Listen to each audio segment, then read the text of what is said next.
No, I didn't realize what it was until just now. Oh. Yeah, it's George. Every time I see his face, I just like. Hey, I was George, like, bad move. Can you mute yourself, George, and put black on your screen? Thank you. Khalyla was saying there's two sides of Bobby. I was like, I only see the it's that one. shirt. You're wearing that shirt again. Oh yeah, it's it's my the favorite. aqua. It's the expensive one. Electricity aqua shirt. It's like a swimming pool, you know. Oh Okay. my god. All right. The closest I'll come babe, to you did it owning a again. swimming pool in the hills. There by my feet. There you go. Upset Khalyla now. Great. Oh, Bobby's upset. Khalyla's upset. Is Rudy upset at you, George? not yet, but we'll find a way. Are you upset at her though for taking your spotlight? Nah, she did great last time. She killed. She did great. Did you hear that? You did great last time. Jules, when they asked you, She can't hear you. Oh, I was gonna say it was so funny. When they ask you what? When you asked her, you and Andrew were like, "Come on, Jules, tell Andres the shit you say behind his back," and she's like, he's kind." I know. That was funny. Yeah, she won't say a mean thing about anybody. I think that's crazy. what we got to get her to do. Just get mean. She actually, not even people she dislikes. I know, but that doesn't count what happens internally. You got to verbally say it for me to respect you. Wait, no, she's just the adult in the room. Oh, is that what it is? Yeah, she's kinder. She's less bitter than all of us. Yeah. She's just. She'll get there. I'm sure she will. She'll get there. Oh, she'll get there when life just grinds her down. We asked her, remember? We asked her, what did we ask you, Jules? We said, do you resent anybody in your life? And she's like, nope. And I'm like, no, like, do you actually? She came up with one person, which was her principal in her old Catholic school, that told her that she was a bad person for getting a nose ring. Yeah. The only person I know that she doesn't like is Duterte. Oh yeah. Duterte, yeah. But like, We not all a hate lot him. of people like him. It's like saying, I don't like Hitler. You know what I mean? It's kind of like, well, we're all on that same boat. You know what I mean? Let's get, but let's keep all this in. Let's start Okay. though.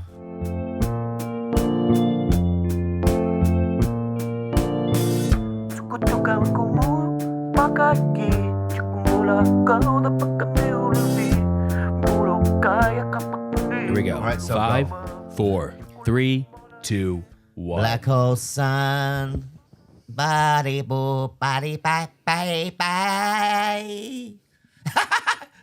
Welcome to another episode of TigerBelly. Oh boy, God, wow, we got a great show in store for you. I'll tell you that right now, Cha-Cha.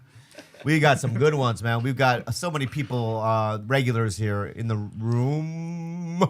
We've got Khalyla, Kuhn. We've got Rudy, Bad Rudy, Rude. We've got George in this terrible fucking shirt and that fucking pink head of his. I love it. Do you not know how to say me and Juliana's last name? Kuhn. Kyun? Ooh. What? Kuhn. Yeah, okay, Kuhn.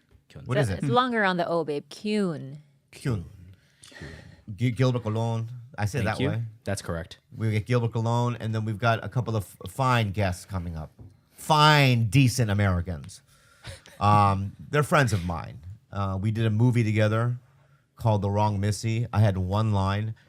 I think that's what I was bummed about. It's the mood. That's what it is. What it is because I had one line in the movie, and then we're promoting it, and I just feel shameful that I had nothing to do in it. Wait, isn't that kind? Wait, so I see. They gave you one line in the movie, and then they're asking you to promote it. Yeah, I mean that's essentially what it is. I think that's where my depression comes from. I mean, don't get me wrong. I'm grateful to be in it, and it was really fascinating to work with Spade and Adam Sandler and all those guys. But it's just it's I think the least amount of things I've had to do in a movie. I think. Yeah. Yeah, in any movie Oh, I've wow. ever done. So that's. I want to lift your mood. But Khalyla has to lift my mood right now. So go ahead. I want to lift your mood with a Filipino love song. She's got a Filipino love song that she. Hold on, I wrote. want you to look at me when I sing it to you. Because I have to be on screen, so I have to do it like this. Okay, you ready? You guys Go ahead. ready? I hope this doesn't make him upset. What if this makes him upset? I'm already rageful now, but go ahead. Why? Go ahead. Okay, you go guys ready? Yeah. Okay. Mike's Yeah, closer. you have All right. you have to absorb my love when I sing it to you, okay? Okay. Kahit hindi guwapo. Kahit Wait. Stop. She called you handsome. Is that what it is? Oh, I thought she was saying that I was like a piece of shit or whatever. Okay, hold on. All right, let's start from the top. Ready? 1, 2. Kahit hindi guwapo. Kahit na di matalino. Basta't siya'y may puso. Your pussy. Siya pa rin ang gugustuhin ko. Puso. Okay, we'll stop there. Thank you. Bobby, what do you think that all meant? Well, puso has to be good. Puso is a heart. Oh, it is? Yeah. That's good too. Well, Okay. all right. Let's try Yeah, to translate the first sentence. Yeah, I thought puso was a good thing. Go ahead. Kahit hindi guwapo. What do you think that means? Tahididi guapo. Kahit hindi guwapo. Guapo. Guapo is handsome. So El guapo. You really want to know what it So means? you are very handsome. No, it says even if you're not handsome. Hindi, not yet. Well, you're saying that I'm not? And then the second line Wait. Oh, wow. no. Oh, no. What a switch. No, but it's What is this, Sixth Sense? Next, Shyamalan I think film? Oh, that, my God. that dad joke shook me, babe. Yeah, go ahead. So, what's the second line? yeah, Clara? translate it. The second line is kahit na di matalino. Kahit dili tatalimo. Is Tatalimo the mayor of some Filipino island? No, it means even if you're not smart. Oh, I'm not smart in the fucking song? you better get to the third line, Khalyla. What's happening here?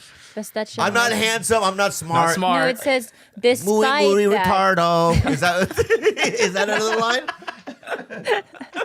Go ahead. And then it goes, basta't siya may puso, which That's means right. as long as he has a good heart, he's the one I'm gonna choose. Oh. Okay. Wow. Beautiful. That I thought. I didn't write the lyrics, guys. I thought it meant my fisto in your pussy, or something like that.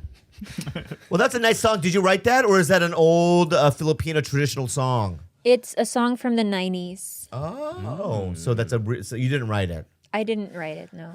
Okay, well that felt good. Thank you so much, baby, and I feel great. I feel like Spirits it made you lifted. feel worse. It didn't make me feel worse. It made me feel like I was I just got out of a POW camp. I swear. So there is a well- relief. There's relief there. Wait a second. I want you to sing me Oh, a my God. Korean love song. Ooh. Okay. No, I'm gonna make it up. Hold though, on, look 'cause at me. I'm not gonna hack it out. Okay. No, go. this is real. This Yeah. is real. No mo ipo no boji nemsena. I know what boji means. Yeah. No chota 이상해. No 얼굴가 미친놈이야. Oh, I know what michinomiya means. Yeah, so Khalyla, translation? There we go. Khalyla? Well, he'll tell you. yeah, I said you're very pretty. Good. I said your pussy is hideous. Or something like that. Okay. Yeah. I said, then I said her face is strange. Yeah. Those are the only words I know in Korean. I don't know the positive words. You That's put me true. up against a fucking wall That's true. in the That's corner. true. I don't know what to do. All right, so you're beautiful. You want me to speak in English? You're Yeah. the best in the world. You're so beautiful to me. Your vagina is pure. Tastes like Jesus' mom's pussy too. Yeah. Mary. Did Mary, you just Mary. say Mary? Oh, sorry. I didn't know her name. But so I'm going to talk to you about Gilbert. Yeah. What's up? I saw you play Warzone. How'd you know that? It's online. And everyone's talking about the amazing play from the Lee brothers. All right. So what I realized that, number one, bad in a war. Real life and Yeah, game. this is essentially what it's like. I know you hate this, babe, part. She hates it. She hates it. She fucking hates it. It's an upset. yeah, It's an look upset at her. Lolo. She can't get behind it, guys. Dude, You she know? went Native American reservation Right, on yeah, there. yeah. So this is essentially what every game's like, okay? This is Eric Griffin. All right, meet me by the tree. What tree? The tree that I fucking tagged. What tag? I'm dead. Steve, guys, I don't know where I'm at. Where are you? He's on the other side of the fucking map. He parachuted the other side of the map. And then at the end of the game, 0 kills every fucking time. Yeah. It's a terrible. I don't know why though. I like it though. It's stressful. It's very stressful. It's very stressful but fun. So last night I was playing. Do you have the video or do you want to? I think I might have just sent it to George. They Did you haven't send watched the video it. to George? So I'm playing with my brother and Eric last night, and I have my headphones on. I'm in the garage. He's 5 hours deep. He's 5 hours in. Of Warzone? 3 hours. Wow. Deep. 3 hours. No, it wasn't. You started at 10:45, and this was Midnight. at 3. Midnight.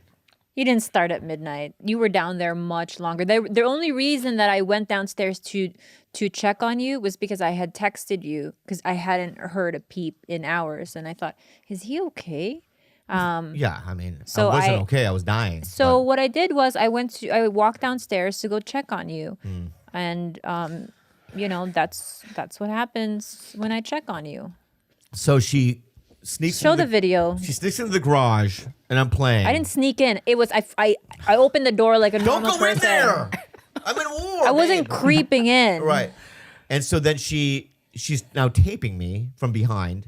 Good. I don't know that it was in the fucking garage. And I turn around, and the sound that I made me laugh so fucking much.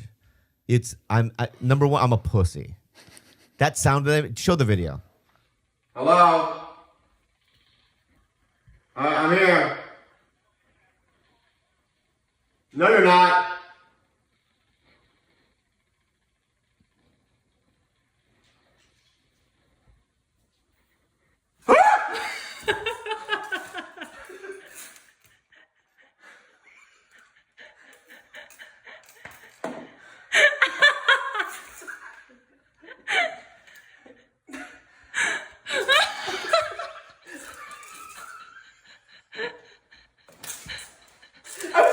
Get out of here!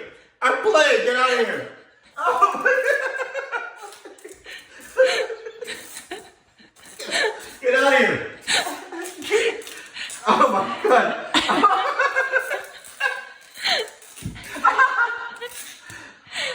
Can we leave? Go now.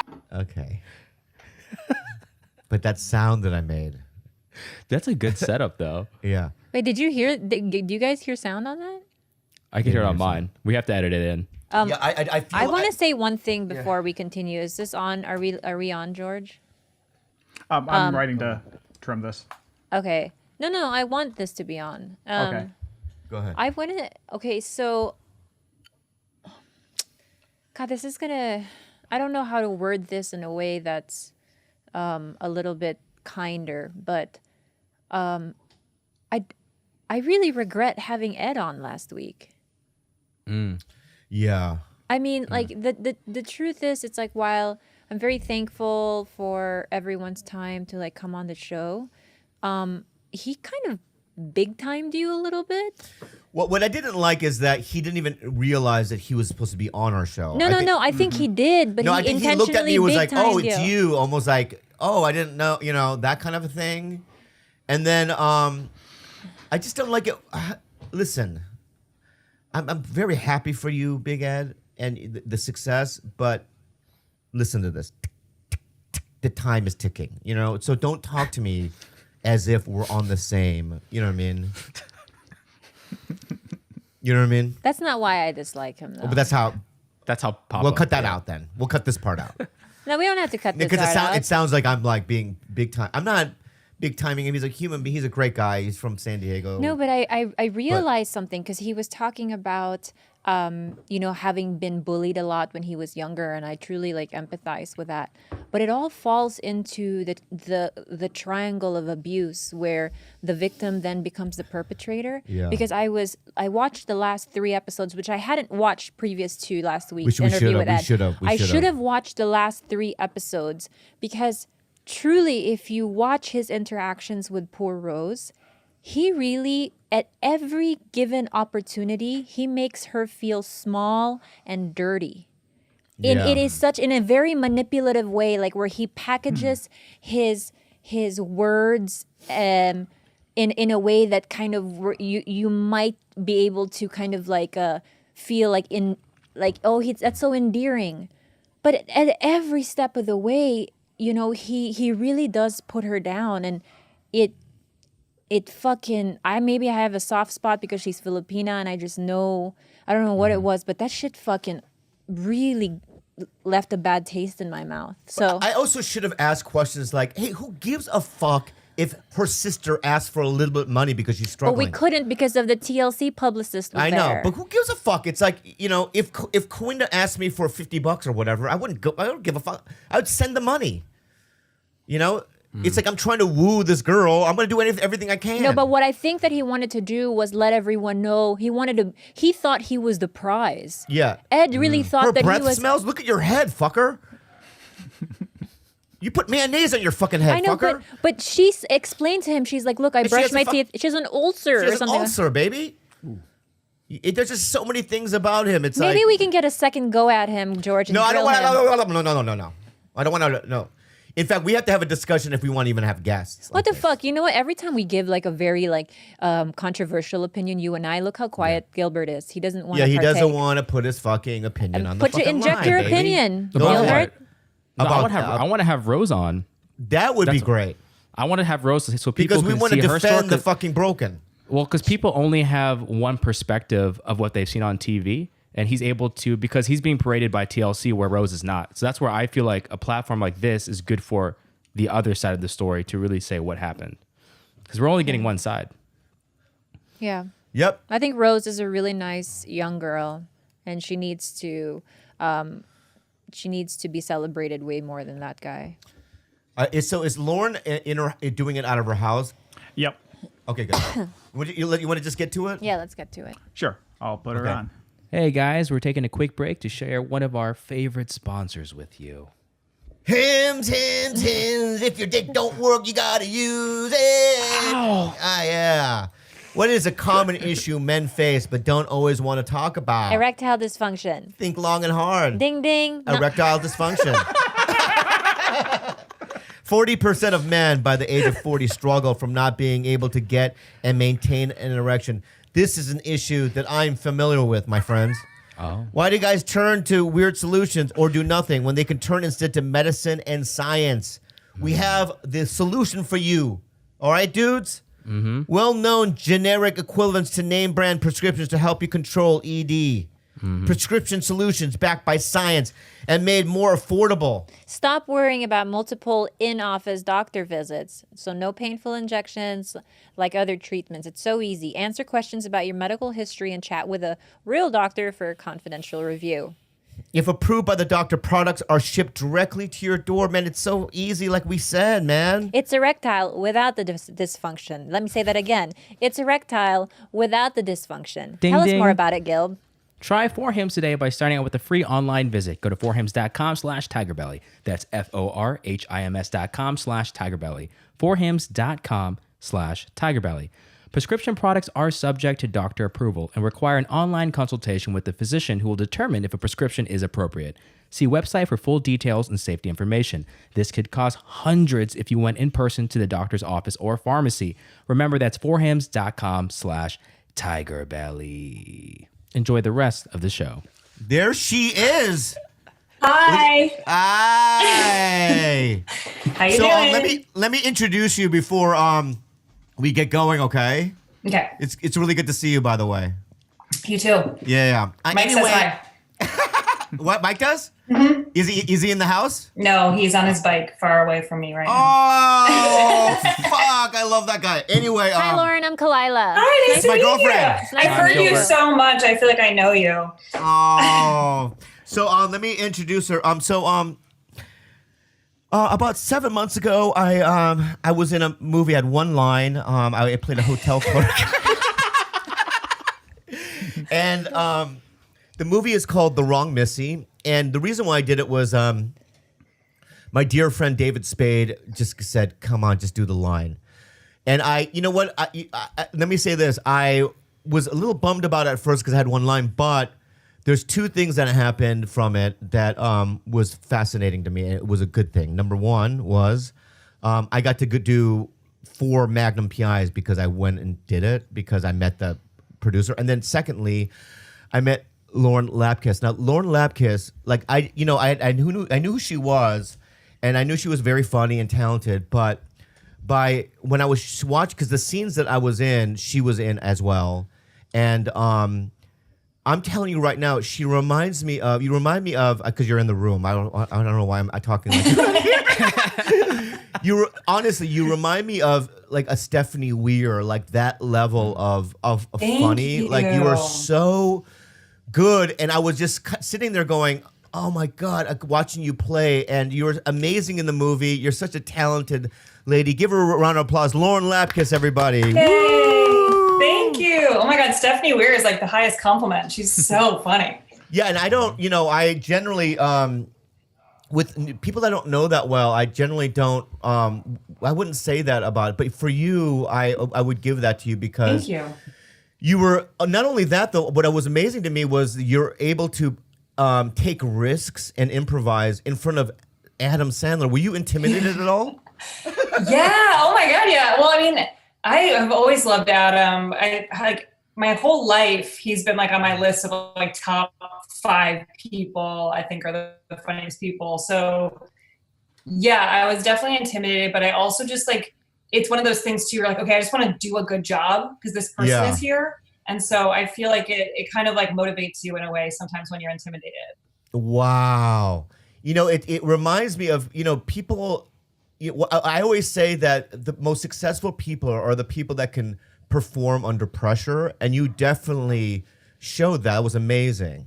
Oh, thanks. I mean, the whole experience, I think, doing this movie was like performing under pressure because it's such a crazy character. Yeah. And the stakes are so high in like every scene that you just like have to go for it. It doesn't. Yeah. Yeah. I loved doing your scene when you were the hotel clerk. I know. It was so funny because Lauren was there when like I had one line and then I hear cut and then Adam would give me like notes on that one line. It was freaking me out. But Wait, don't you think it's worse when you have one line? Like I do so much worse when I have one line because I feel like I can't remember it. Like I don't even know. Like it's so hard. Yeah, to do because one you line. also you only have one thing to say, so you focus everything on that one thing to say, and then when the dialogue is happening, when other people are talking, you think to yourself, my turn's coming up, my only turn, and then when it comes out all fucked up. Yeah. You know what also is funny is that It's so true. it's weird because we're all sitting around between takes, and then like, Adam's such a nice guy. He would walk by in his shorts, but every time he would walk by, I go, holy fuck, there's Adam Sandler. It was a real like pretty cool, situation. Did you know him? Yeah, I mean, I had met him before, but I had never really worked with him. I auditioned for his earlier movies back when I was on MADtv and stuff, but no, I've always wanted to be around him because he's just one of those like, one of the top comedy guys. Oh my in the God, business, yeah. I had like a couple lines in an Adam Sandler movie years ago called Blended. That was the movie he did with Drew Barrymore. Oh yeah. And I got to meet him and it was like amazing. Like, and I remember he was like, "You're goofy, kid." And I was like, I'll never forget that he said I was goofy. yeah. What was it like? How about Spade? What a nice guy he is, right? Oh my God, he's like the nicest. Are you guys old friends? It's weird. No, David and I don't know what happened, but when he started playing the Comedy Store, he would say hi to me. I didn't really know him, but then one day he just called me and goes, "Let's go have dinner."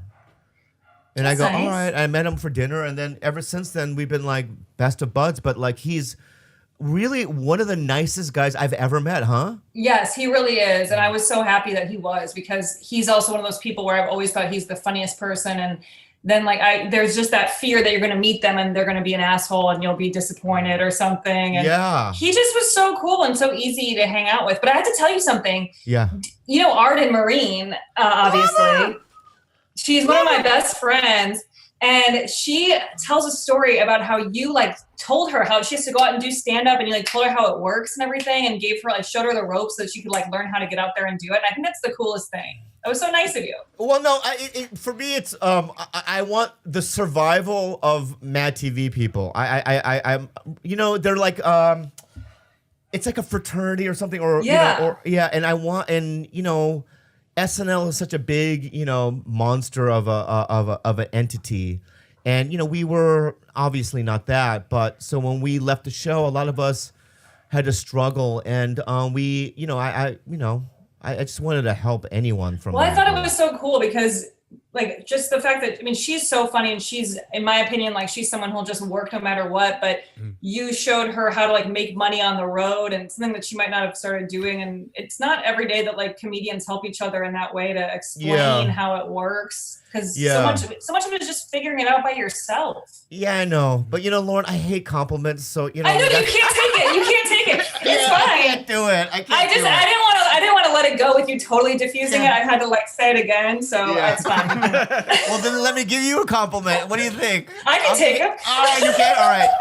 So here's another thing that I wanted to say about, because Arden's a good example of, and you guys are similar in the sense that I think in this new age of the entertainment business, you have to kind of be able to do everything, right?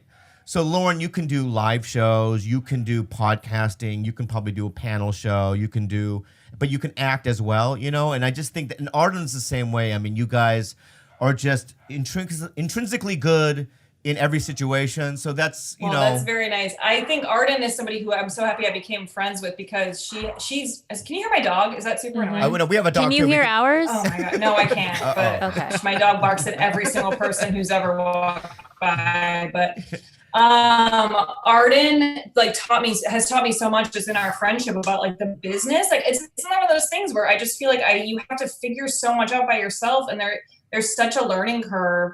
And she, like, explains so much to me. Like, she took me to, like, a red carpet thing where, like, it was just like a movie premiere. She's like, let's just go. And you just, like, go and get your picture taken and hang out. You can go for free. I'm like, oh, I didn't really know you could do that. Like, just these things that no one tells you, Yeah. Nobody tells you how to do any of that shit, huh? No, and nothing. I feel that way about every single thing. Red carpets are the worst, right? The worst. They're so uncomfortable. God. Yeah. It's so uncomfortable. How many people? I hate it when the photographer's like, "Who are you?" I've had so many, like, I was on a show. Oh my God. Yeah. Yes, I hate that. I hate it. When you're in the thing and they're like, "Who's that?" Or they don't want to take a picture of you. And you're like, "I'm in the thing." Yeah. It's your soul dies when that happens. It's brutal because you're like, why do I even want them to take the picture of me? Like, they don't even want to. Like, it's a bad cycle. But, like, and then you learn, like, oh, you kind of need a publicist or someone who, like, walks you down the thing and says your name and holds it up, and, like, they do that weird part for you so you can just walk in, but no one tells you. Yeah, but you know what? Here's the thing, though. There's two worlds, okay? And I think that as a comedian actor, you have to be able to, survive in both worlds. One world is going out with social media, YouTube, podcasting, and trying to find a fan base, on street level.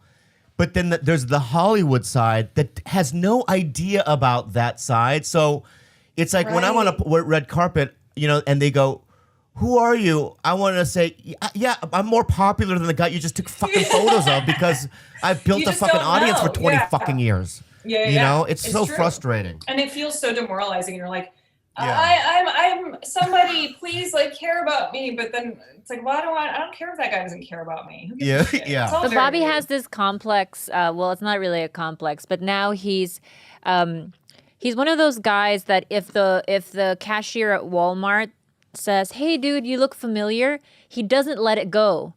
He Googles his name on the phone to show the guy his credit. No, I don't do that. I don't do that. IMDb. I don't do that. Yep, IMDb.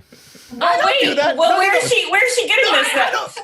No, wait. I don't. First of all, I don't. Oh, let me just say something. All right. Oh, that's fucking fucked up. All right. I did that one time. I did it one.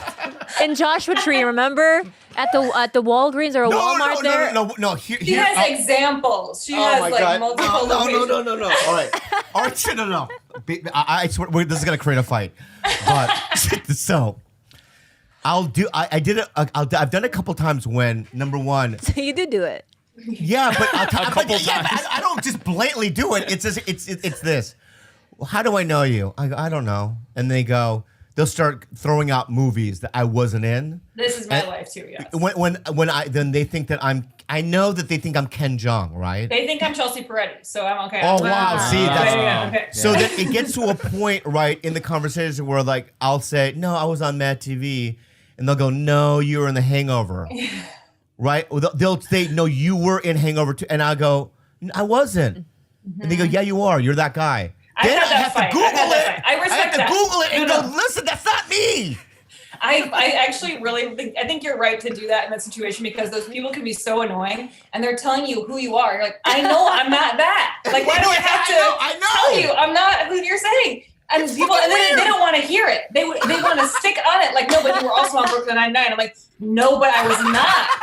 It's like so annoying. I know where I've been, bitch. You know what I mean? That's what I was saying. But you know what I think is so weird about that? And I think, it happens to a lot of people who are known that they get mistaken for another known person. But I'm like, so you know who I am, but you have it wrong. It's not like I don't act at all and I'm just a lady at Target. Right. So you know it, but you get the wrong person. So I don't get that part of it. Like you piece together half of the puzzle that you do know who I am somehow. And then you just think of someone I look like and you're like, meh, that's it. But I have had Asian dudes that are like regular dudes that have said that people thought that they were really okay. Yeah, maybe so it's like maybe it does happen. Yeah. I just don't know. And then the second time I did it was I'm on this game show, and the first day of shooting, that? it's a game show called Game On. I'm terrible on it, but I like game shows, so I want to know. Please don't watch it. It's terrible. But please watch it. Yeah. So I was on this game show, and I was at the Radford lot, and I was like a little late, so I'm at the gate, and they're like, so where's your ID? I go, I forgot my ID. I don't want to go home. And I go, my name is Bobby Lee. I'm on the list. And they go, all right, you're on the list, but we need an ID. And I go, yeah, but there's only, like, if I'm the #1 Bobby Lee in the world. Can't you Google it and look at and then right? So I Googled Bobby Lee and I showed it to them, right? And they go, all right, you're right. You are the #1 Bobby Lee in the world. And so, but then every day for 2 weeks, every time I would drive by that fucking little station, they would all yell out, #1! That's not right. #1! Right? And I would blush and just wave like, I'm a loser. You know what I mean? But yeah. Oh I want to talk about one last thing with you is that, you know, some people think that Khalyla and I are a power couple, but I did a movie, a Pauly Shore movie. That's where I'm killing it. And and the star, aside from Pauly, from the other movie that I did, was a gentleman by the name of Mike Castle. Mike Castle is your husband, is he not? Yes, he is. I want to see this movie. When is that movie coming out? It looks so funny. I'm so excited. Yeah, it's at the bottom barrel of a Walmart somewhere in the Midwest. Well, I'll go buy it there. I just want to watch it. I mean, I'm so excited. Mike is killing it. He's on a Netflix show right now called Bruise Brothers that he's the lead of. So he's really? He's making it happen. Yeah, he is. You know what? Yeah. What I love about him is, I know he's not there, but no. I'll pass. He has a Tom Hanksy likability about him. Do you understand what I'm saying? And I've always loved Tom Hanks, but I didn't really put it together. And then people said that Mike looks like Woody from Toy Story. Oh yeah. That's what it is, I think. And he does, and then Tom Hanks voices that, so it kind of like goes together. But he does have that Tom Hanks quality of like he's charming and funny, but he's still cute. You know. Yeah, Lauren, do you have a podcast, right? I have about 30, but yes. Yeah, I know. It's so many. My podcast that you can listen to right now, Newcomers, it's me and Nicole Byer, and we watched Star Wars for the first time in its entirety. It's been insane. And you can hear us talk about it. We have comedians on who care about Star Wars, and they kind of tell us the backstory, and we explain what we did and did not like. And, you know, we're seeing it for the first time. Well, you'd never seen Star Wars before? No, not, and neither had she. We didn't know anything. Wow. So it's been very fascinating. Where are you at? I know everything. Where are you at with the movie? You saw all of them? I've seen them all, and now we're watching like side stuff. Like we're gonna watch Mandalorian and all that stuff. Let me ask you something. Out of all the Star Wars movies, will you rank the top 3? Yes, my top 3 are. Wait, which one has Ewoks? The third one, Return of the Jedi. Yeah. Okay, Return of the Jedi. Yeah. Empire Strikes Back. That's 2. The Rise of Skywalker. Oh. What's that? What is that? The third That's one? the new one. Oh, interesting. Ooh, interesting. You like Yeah. that one? Because it had a female protagonist and they have like a romance. There was like a lot more stuff that appeals to me in that one. Yeah. Which one's the worst one? The first one. You mean A New Hope? I think episode 1. I think she means episode 1. That's not true. I did mean A New Hope, but I do mean episode 1. Episode 1. Yeah, I meant A New Hope because I thought that one was really long.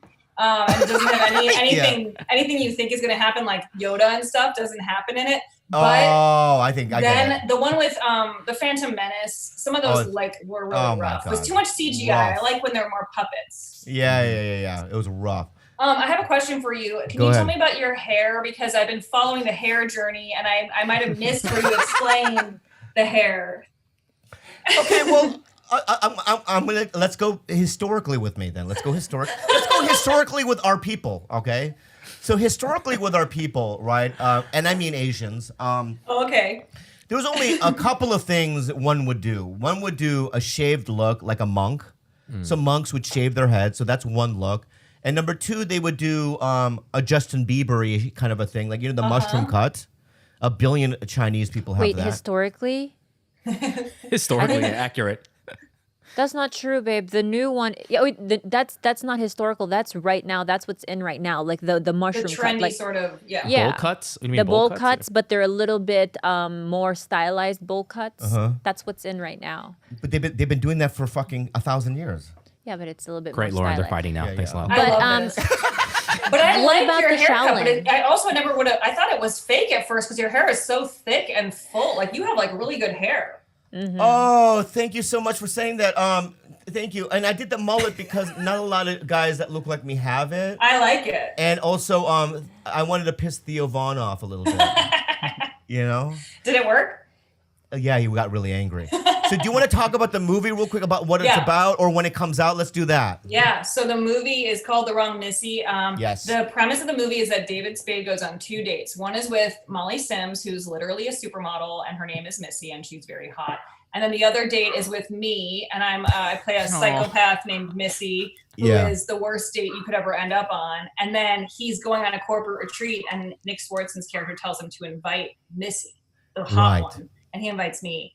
And it's just a nightmare. Yes, because he texted the wrong Missy. See, what was it like working with Nikki and those guys? Oh my God, it was so fun. He's so funny. He makes me laugh so much. Like he is hilarious. As a matter of fact, he's waiting in the Zoom lobby. Yeah. He is. He just signed off. So I'm trying to see if we get him back again. It would have been the perfect segue. I know. I was So planning. Lauren, shut the fuck up, everyone. Lauren, shut the fuck up. When does the movie come out? May 13th. So it's like tomorrow, whatever day you're listening to this, or it's already out. So Yeah. Oh, so here's what listen. When the quarantine's over, I would love to do more podcasting with you. Maybe because I'm a Star Wars fan as well. Maybe I could do that one. I'm trying to invite myself into your world as well. You should. And can I plug my Patreon? I have a Patreon that I'm doing from home. Yes. It's patreon.com/Lauren Lapkus. And I'm doing like improv podcasts, and Mike and I are doing watch-alongs where you can sync us up with a movie or a TV show, and we talk over the whole thing and comment on it. Oh, yeah. We've been having a lot of fun doing those. So it's a good way to feel like you have friends over during the quarantine. Oh, Okay. hi. Look at how angry. Are you angry? Why are you so angry? Why are you so angry, Nick? Who? You. I'm not. Your skin looks look really how cute good. you are. I'm I know adorable. his skin looks so tan and golden. Yeah. All right. So now good. Stay on. Can Lauren stay on? I can stay on for a minute, but I don't want to cut into Nick's time. All right. I don't give a fuck. Well, then let's give Lauren a round of applause. Thank you, Lauren. We love you so Thank you, much. You were Lauren. great. Thank you. We loved you. This was Wait, what very happened? fun. I'm leaving. I'm Now being it's your kicked turn, out. fuckface. All right, have fun. That was very fun. Thanks for having me, Bobby. Love you, See Lauren. Guys. That was very fun. Bye, Lauren. What the fuck? I tried to get in earlier. Yeah, I know. Because Blame it on our fucking producer. Lauren went on for a little longer. That's all, fucknut. Why wouldn't we be on at the same time? It's fucking Because I want to insane. do individual ones, fucktard. Eat me up, Bobby. I want to introduce you first, all right? So, ladies and gentlemen, shut the fuck up. ladies and gentlemen, you know, I started comedy in the in the late 90s, and when I came to LA, you know, I would run into this guy, you know, really nice guy, but he was so funny. He's so funny. Even as a young stand-up, he was so good. And I don't know why, but we've always gotten along. We've always, whenever I see this guy, we grab each other's assholes, right? Do we not? Yeah. We'll rub Like each other's clockwork. clits. It's not even a question of that. Yeah. It usually happens at the Improv, right? Yeah, but I mean, back in the day, though, it was like everywhere. It would just be the random rooms. And, Yeah. all that shit. I've always loved you, Bobby. It's so funny when we say that we started in the 90s. Like, when you think back, it's so fucking weird.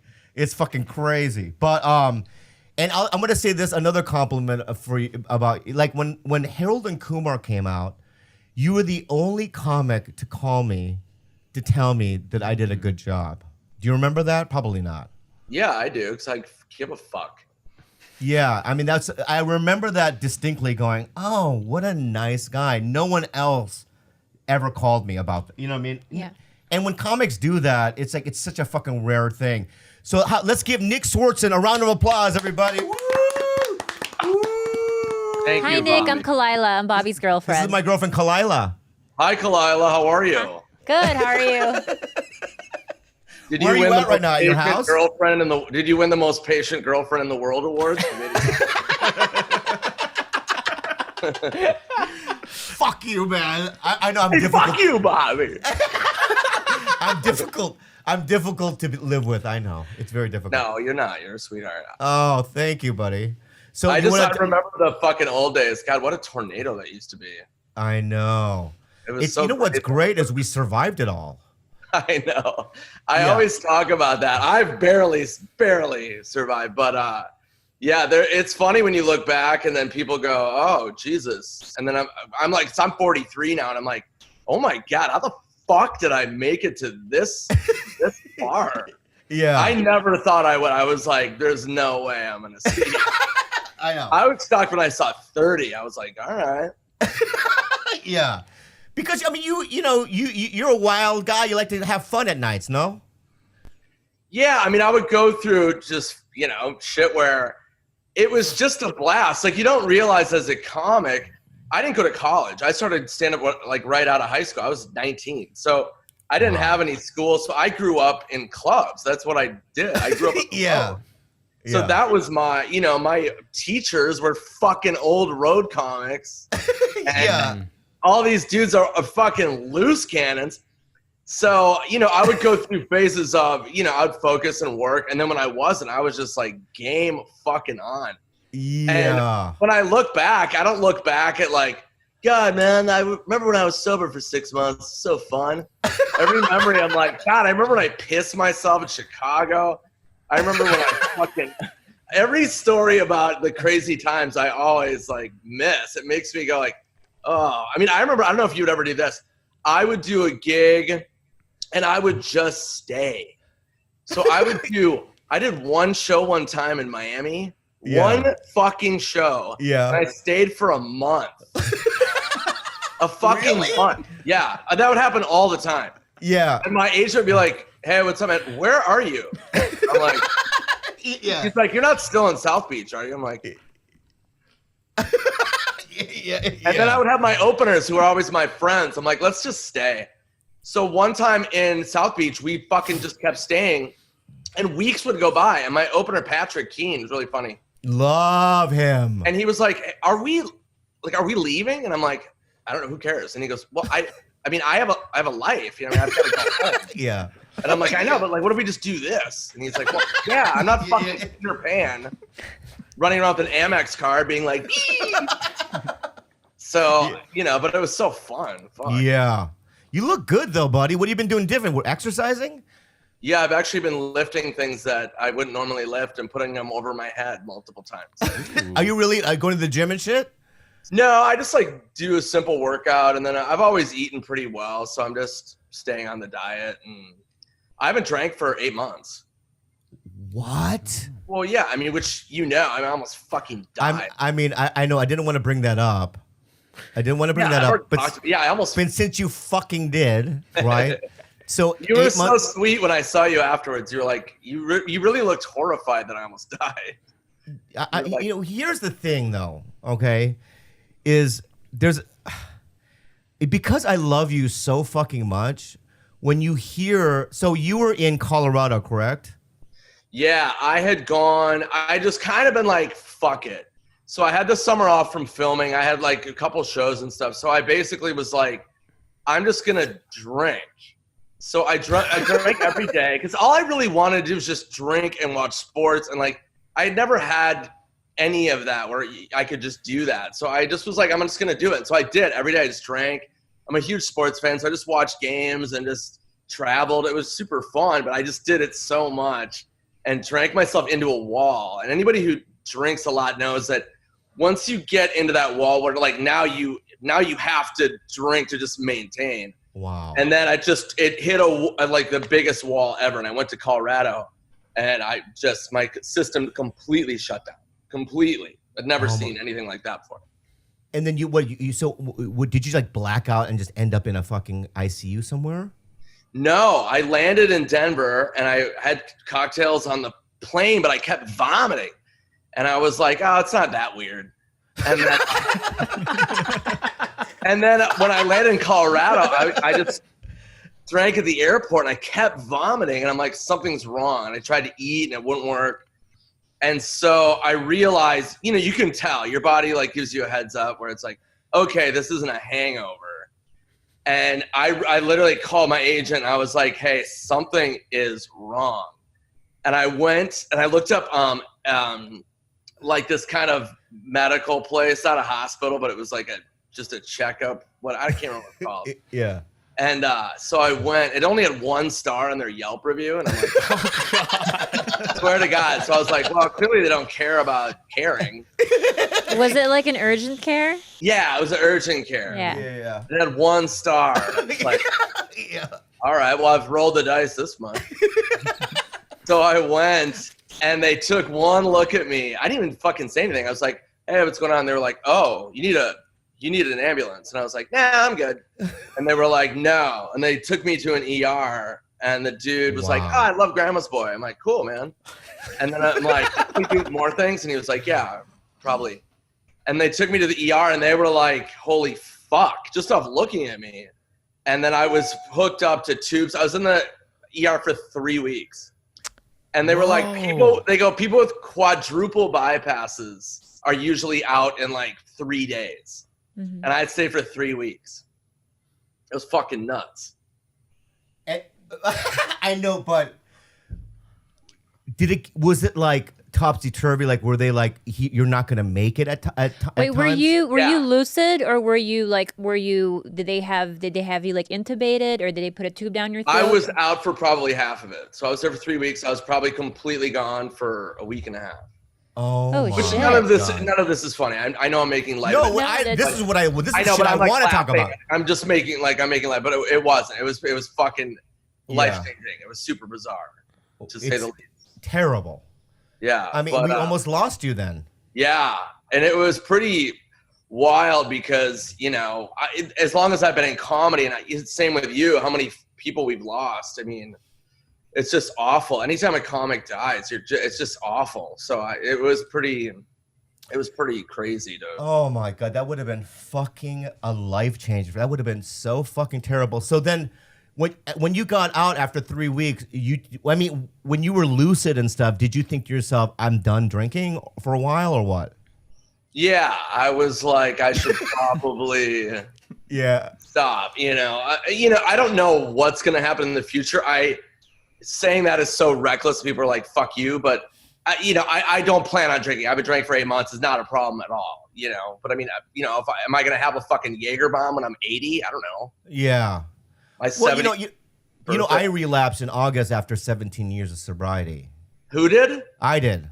Oh, did you really? Yeah. So I had 17 years and I relapsed in August, but now I'm sober again. But in what capacity did you relapse? With pills? Well, no, not pills. For me, I just, mine was tied in with my dad's death and trauma and all that stuff. So I was going through a lot of emotional shit too. But yeah, I was just smoking weed 24 hours a day. But then I was shooting shit, and it was terrible. You know what I mean? I was completely clueless. And she almost left. I mean, it was terrible. How long did that go on for? I had gone out for probably 2 or 3 months. Yeah, and it Holy was weird. shit. It was weird, Nick, because usually someone who just smokes weed, he was acting like a junkie. He was acting like this was meth. Like he would line our chimney with just weed paraphernalia, and I kept telling him, like, look, it's weed. It's not. But I knew that was probably just one step before something else, because he was already acting strangely, even though it was just marijuana. Like, it was just around the bend for him. Yeah, now also, like, I would spend like $1,000. I mean, I was acting like it was like crack. Like I would go to every dispensary in LA, you know what I mean, and buy just $1,000 worth of weed, and then hide it in the house as if it was illegal or some shit like that. I was acting crazy, you know what I mean? You know, people will give you weed. I know.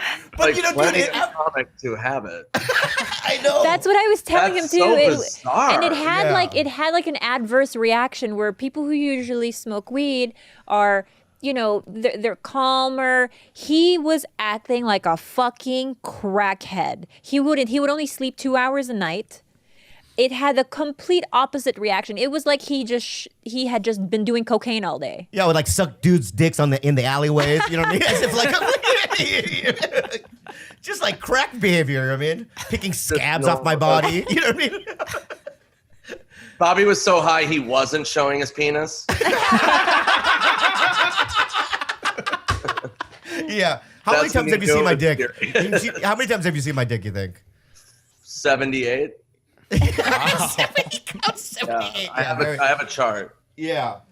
You know what's fascinating about you too is that even though during your crazy partying and all that kind of stuff, you know, you still had so many comics that just adored you and loved you and wanted to take care of you, and I'm just glad. Really sweet. Yeah. Yeah, I mean, you have even like Sandler loves you so fucking much, and you know, you have always tried to get me into his world as well. One time when he was shooting, when they were doing that Zohan movie, you brought Adam out to see me do stand-up just to try to get me a part in his movie. I remember that too. So thank you for that.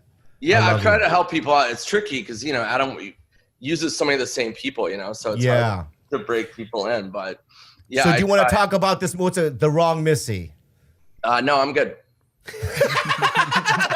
No, I will in a second. It's funny because I always think that, you know, everybody's just lived an insanely loose cannon life. Yeah. So I'll find myself in conversations with people where I'm like, yeah, it's like, you know, if you do fucking too much coke, like on a bender, you know what I mean? And they're like, no, what are you talking about? I'm like, you know, when you like do like too much coke, you know what I mean? It's like, ugh. And they're like, no, I don't know what you're talking about. And I'm like, oh, right. Yeah. But I mean, I was never a big drug dude. That was always kind of different for me. I mean, I would try it. Sometimes I would dabble, but for me, it was just fucking booze. Well, yeah, you also had like a casual, it was almost as if it was a casual routine for you. Like you would sometimes, like, remember Charlie and Finn and I used to run into you at that fucking barbecue place on Santa Monica Boulevard? Yeah. So you'd just be with friends at the bar watching sports, drinking, or you would go to Barney's Beanery, right? A lot? Yeah, I would go there back in the day. I just, you know, the thing with me, it was very bizarre because I'd gone to AA meetings and it was very different for me because if I don't want to drink, I just don't drink. And like, I never drank home, like by myself. Like I heard a lot of comics talk about that, it was always in a social environment having fun until I just urinated myself. Yeah. Yeah. I would never drink and drive. It was bizarre how responsibly reckless I was. It was weird. What would you do? Have people like just pick you up and drive you to these places, or? I would walk. I mean, Uber was that was just a game changer because then you could fucking do whatever. Yeah. It was just magic, just fucking get into a magic car and then just wake up and fucking be in the bar. I hopefully that we're in the type of friends where if you wanted to drink again, you would call me first. Maybe would you do that? Yeah. Because I'm sober now too, and I just don't want you to go back out there. I just don't want you to, slip into that same fucking. I'm not gonna. Yeah, I mean, I cannot foresee anything like what I did before. Because when I did it, it was very conscious. You know what I mean? Right. It wasn't that I went off the rails in terms of like, oh, I'm gonna, I didn't lose myself. I was like, no, I'm gonna fucking take this summer and I'm gonna drink my tits off. And then I got slammed with a suicide, a death in the family, and that's when things will really derail. Yeah. Your mindset. If you're already in that mindset, and then all of a sudden, like you were talking about, when a tragedy hits, that's when I was just destroyed by a friend's suicide and my sister-in-law's death. Oh, wow. That was brutal. And then that brought up Brody's death. Oh, wow. And then everything, it just snowballed. And then that's when it really took a turn. So, you have to really be careful, when people try to drink through, that kind of state. It's really, really dangerous. Yeah. That day, I remember that day when Brody died, when I found out. That was a brutal fucking day, man. Yeah, it was fucking awful. It was so awful. It was so sudden. It wasn't as if it was like somebody that, we knew that had cancer or had a drinking problem or whatever it might have been. You know what I mean? It was like just out of nowhere because I had seen him a week before that, and just out of nowhere, I get the call that he's gone. And it's so, remember you told me, I was in bed taking a nap and she just whispers, Bobby, Brody's dead. And I heard it while I was sleeping. And then I remember, what did I say? I go, why am I not crying? And then she goes, you will once you wake up. And as soon as I woke up, I mean, it was, right? It was terrible. Why don't you just wake him up? What the fuck? Are you the tragedy whisperer? It was in the dark too. Yeah, it was. She's the tragedy whisperer. Yeah, I mean, you should have woke me up, lady. What the fuck? I did. Yeah, I know. By doing it that way, yeah, that is weird. Well, what a brutal day. You were close with Brody, right?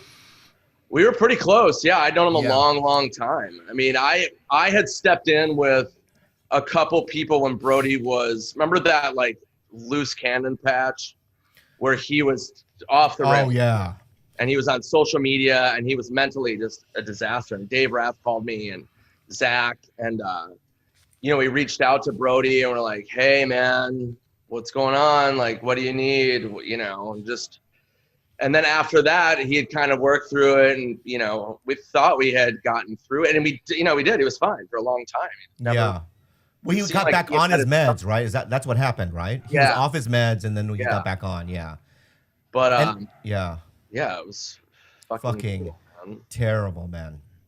But yeah, so that's why I found out about deaths when I was filming.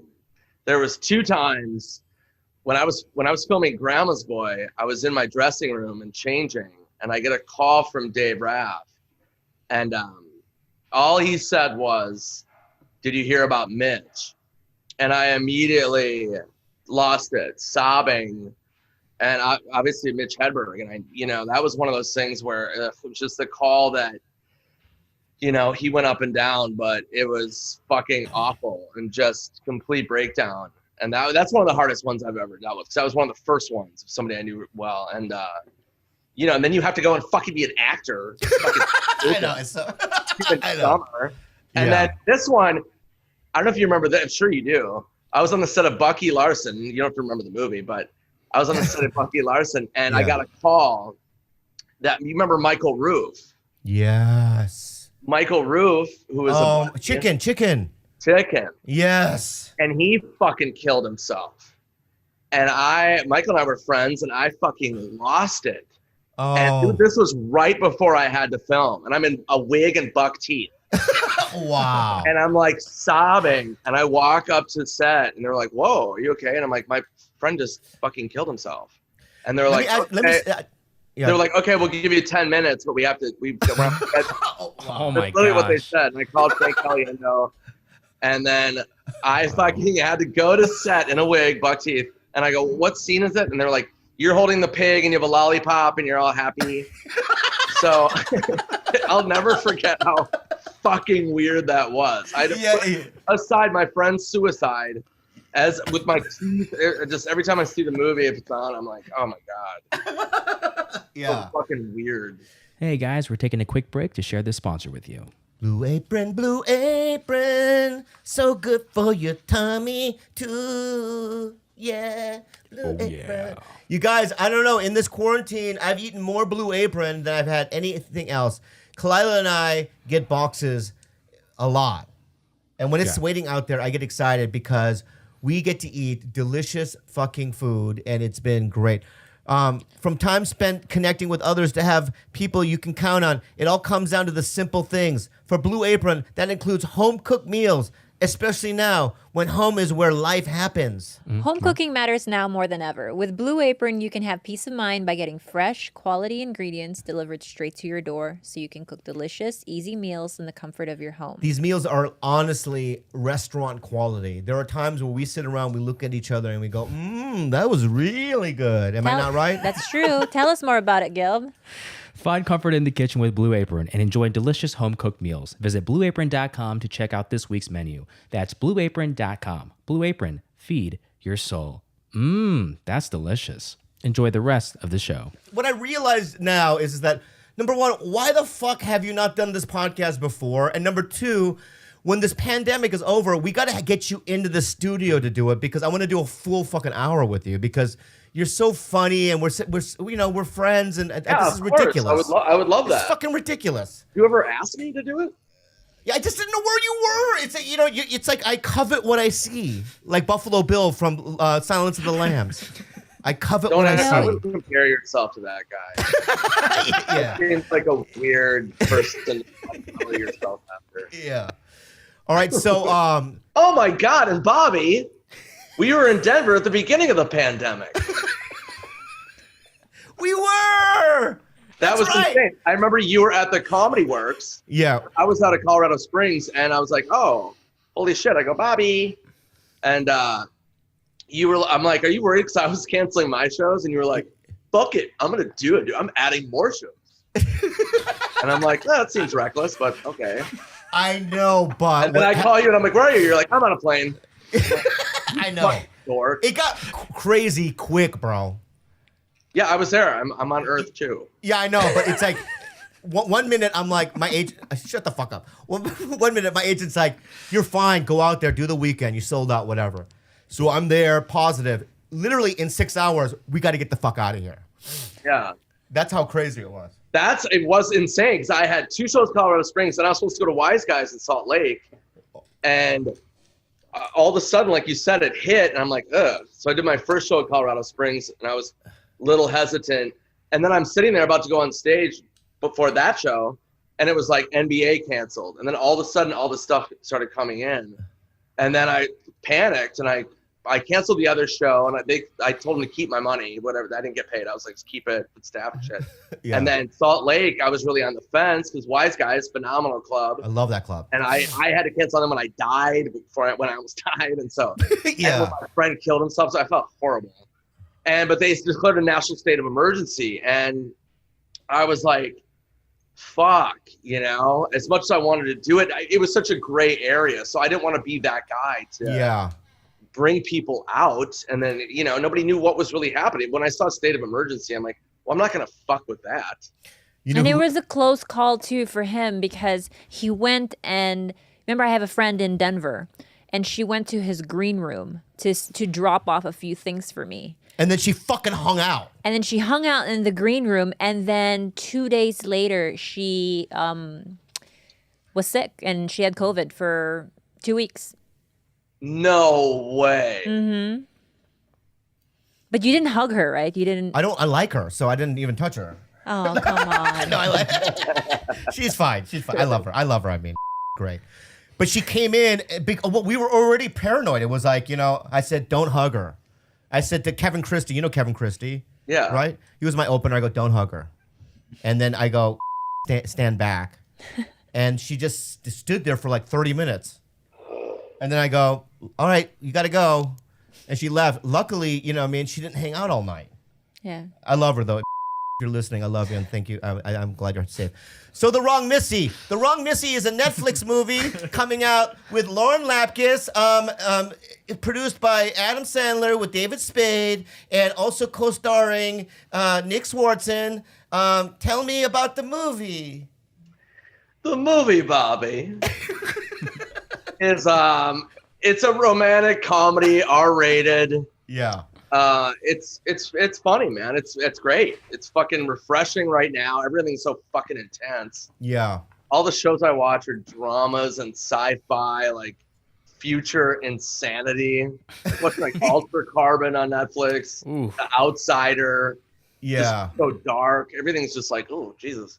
So this is a breath of fresh air. It's fucking crazy. Spade is funny because he has to play kind of the normal like straight man in it. So everybody else is just insane. Rob Schneider's fucking crazy. Yeah. Lauren Lapkus is amazing. Amazing. She's amazing.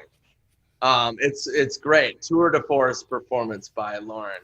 It was a good ensemble cast. Flubby office worker. That's David's friend. It's sarcastic, totally in my wheelhouse. And yeah, it's great. But yeah, I'm a little thick in the movie. I was coming off a TV show, Typical Rick, and I had a good couple years where I was a little thick Swardson. But everyone's great. Jackie Sandler's in it. She was great. I mean, she's great. Cast. It was that was. I remember. Do you remember the morning when I saw you on set and I hugged you? Yeah. You fucking remember. Yeah, I do. Of course I do. Anyway, it comes out. When does it come out? Tomorrow? The 13th. On the 13th, Wednesday. Which, if you're listening, it's on Netflix. May 13th on Netflix. Bobby, you play one of the office dudes, right? No, I play a fucking hotel clerk. Oh, okay. Okay, I have one fucking line, all right? That's still a lot.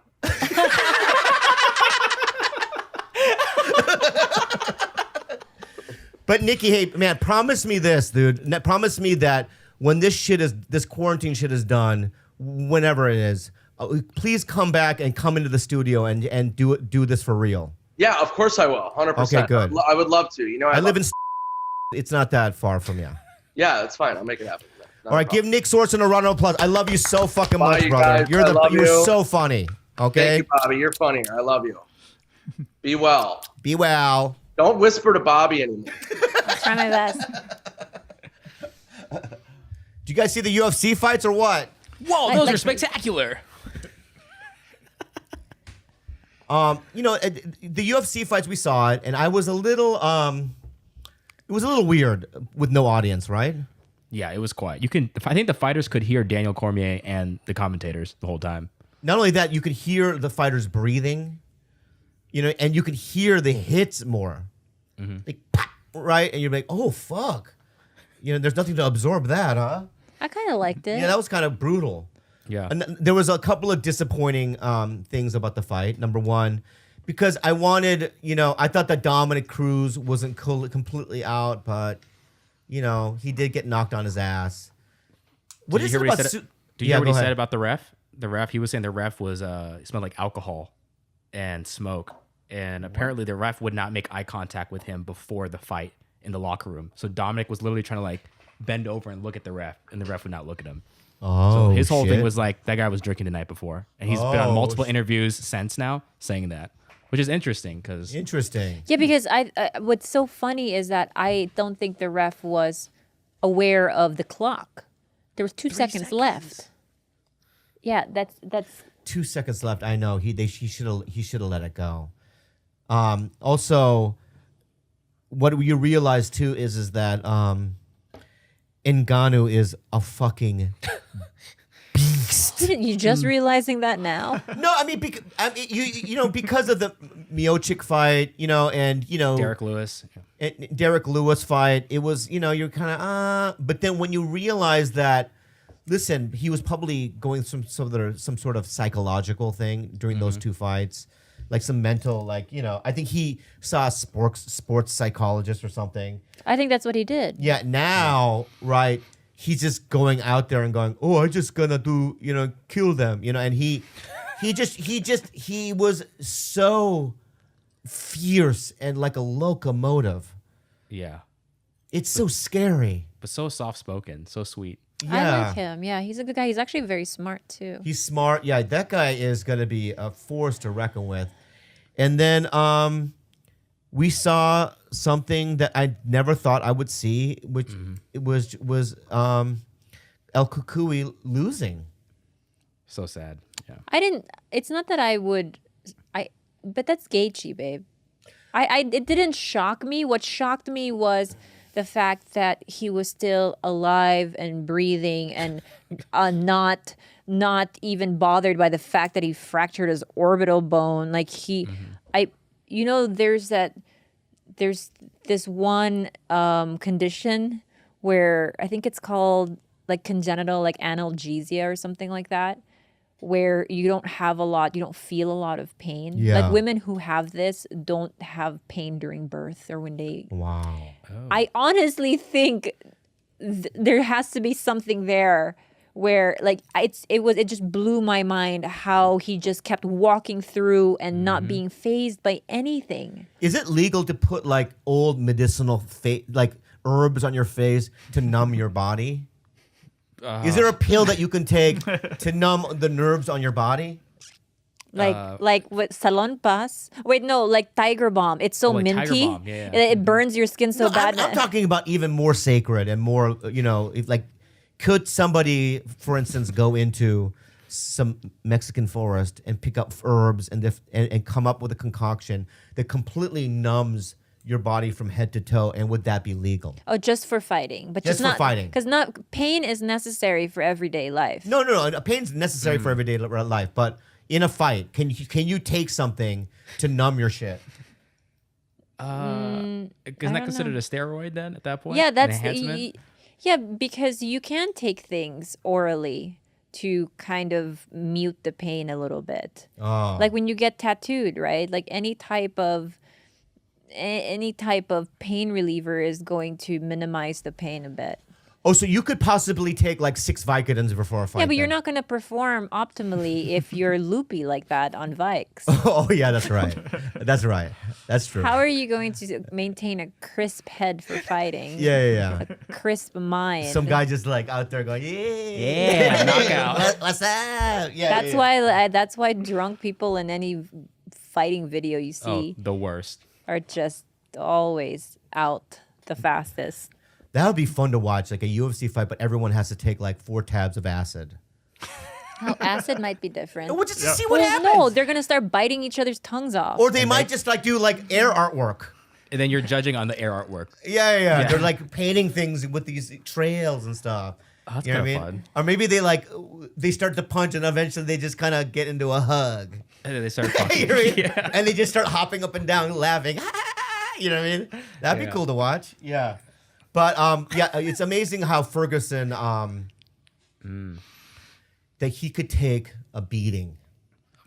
That dude, because some of those shots that Gaethje threw are like like that Vic guy that Gaethje knocked out. Oh, Mike Vick. Mike Vick, yeah, like there was like 10 shots like that, and Ferguson would just, you know what I mean? He would absorb it, but you could tell that he is not willing. No, but what was even more interesting was that even when he would get rocked, usually you see dudes like wobble or they need a couple seconds to recover from a shot. It just didn't apply to him. Yeah, like he would get taking it. knocked back and then just come like still with full focus in his eyes. Yeah. He's still Except all that there. that last hit though was really tough to watch.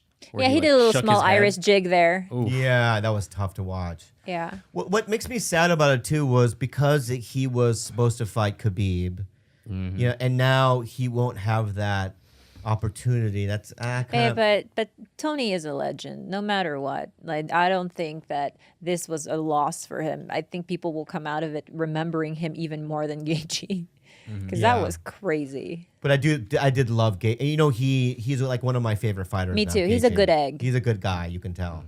Especially remember when Rose beat Jędrzejczyk? Oh yeah. And Gaethje did that video online where he was like, "I love you, Rose." He's crying and like being very supportive toward Rose Namajunas. I thought that like endeared myself to him. And you all right, man? Who, me? Yeah. Yeah. What happened? I will say, there's pee definitely about to come out of my dick. Oh, there are. There's Yeah. something going on with you. Yeah. Well, let's end it then. Let me still have you do an unhelpful Let's do an advice. unhelpful advice. Go, Bill, do Gil, go unhelpful- pee though. Go pee. No, I got it. This is my goal. Okay. I can do this. Hey, you pee. While you pee, I'll have a couple of drags of a cigarette. And then No, we'll he do the wants to ads. keep going. I know. After Let's do the it. unhelpful advice. Unhelpful advice with Bobby and Khalyla. All right, guys. This one is from our friend Elizabeth. Hello, TigerBelly. My name is Elizabeth. I'm 22 years old from Houston, Texas. Texas has been reopening businesses and resuming life as if nothing has happened.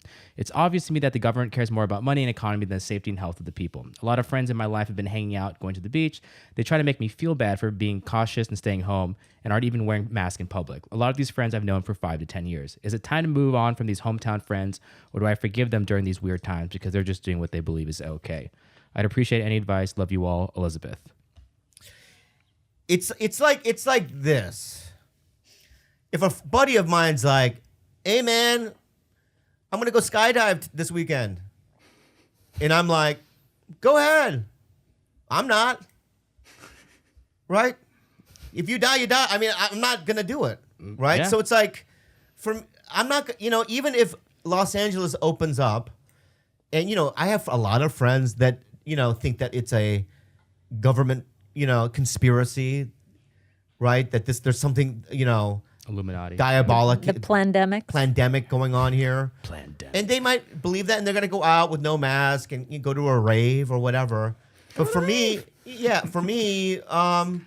and my family, and I think Khalyla feels the same way, we're going to be a little cautious here. Because, I'm a smoker. I don't know exactly what it's going to do to my body.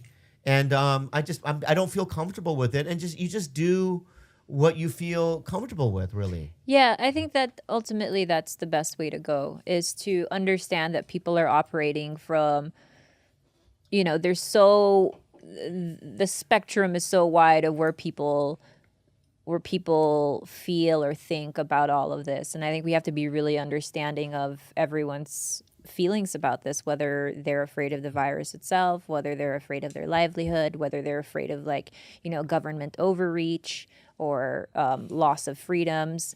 Those, even though if you don't agree with them, it's still, everyone's operating out of some type of fear, right? Fear of big banks, whatever it is. I think we should just be considerate and kind to each other, be open to their feelings as well, and hope that they're open to our feelings of wanting to stay cautious. And that's ultimately what we can do. I don't think that you should sever friendships over it, and unless you feel as though they're just not respecting where you're coming from, because that's a whole different topic. That that's where I would end in friendship, not because of them wanting to live their lives differently than mine, but if they're encroaching and not respecting my own feelings, then sever those friendships. But if that's not the case for you, don't do that. Keep your friends. They're important. I was also at a place maybe a week or two ago where I was like, oh, what are we, idiots, reopening? What are we, fools? But then I've been able to put myself in other people's shoes and look at their perspective, and I understand why we need to get the economy going. People are hurting, and I'm now not that resistant to reopening. I do know though that this thing is going to be out there for a very long time, and I'm going to protect me and my own, and so that's that. Same. Yep. I agree. So, They- so One day at a time. One day at a time. Might feel differently tomorrow, and that's okay too. Might feel scared again next Wednesday, and that's okay too. Might want absolute freedom the following Wednesday, and that's okay too. Yeah. One day at a time. But no matter what you do, always keep in mind that there are people that this is costly to. And those are your nurses and your doctors. Yeah. And your people who have to elders. intubate you. So keep in mind that I definitely don't go along with the point of view. It's like, well, some people have to die. I don't believe in that. You know, I think that we can do this. We can with mindful. Well, what's confusing is that the people who are saying some people need to die are the people who are pro-life. So it's like, wait, you're not okay with a fetus dying, but you're okay with a grandma or somebody with a comorbidity dying. Like that to me is a little bit like contradictory. That's one thing I'm not understanding, but you know, to each his own. Yeah, I could go on about it, but I'm not. Okay. Very So good. that was a great show. Very good. All right, I could go on, but I don't want to. Do you understand? I what I'm understand, saying? Captain. I understand, Yeah. Captain. We don't want to cut out a lot of things, you know?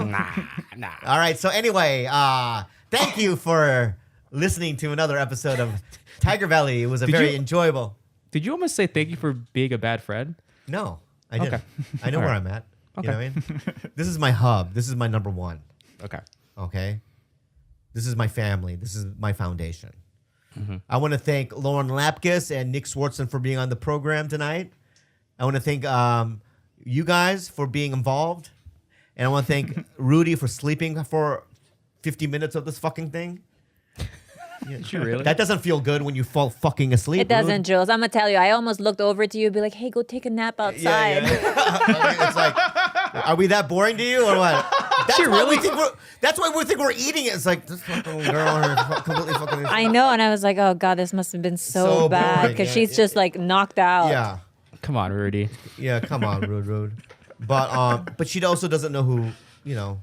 Who No, certain she people can't are. hear George, George, Oh, yeah. Lauren, Oh, she can only or hear us. Nick Swardson. We'll give She her a only headset. hears us. Next We week. can leave a That's headset what on it the other is. side. Yeah. Yeah. But thank you for listening. I love you guys and stay safe out there. Bye.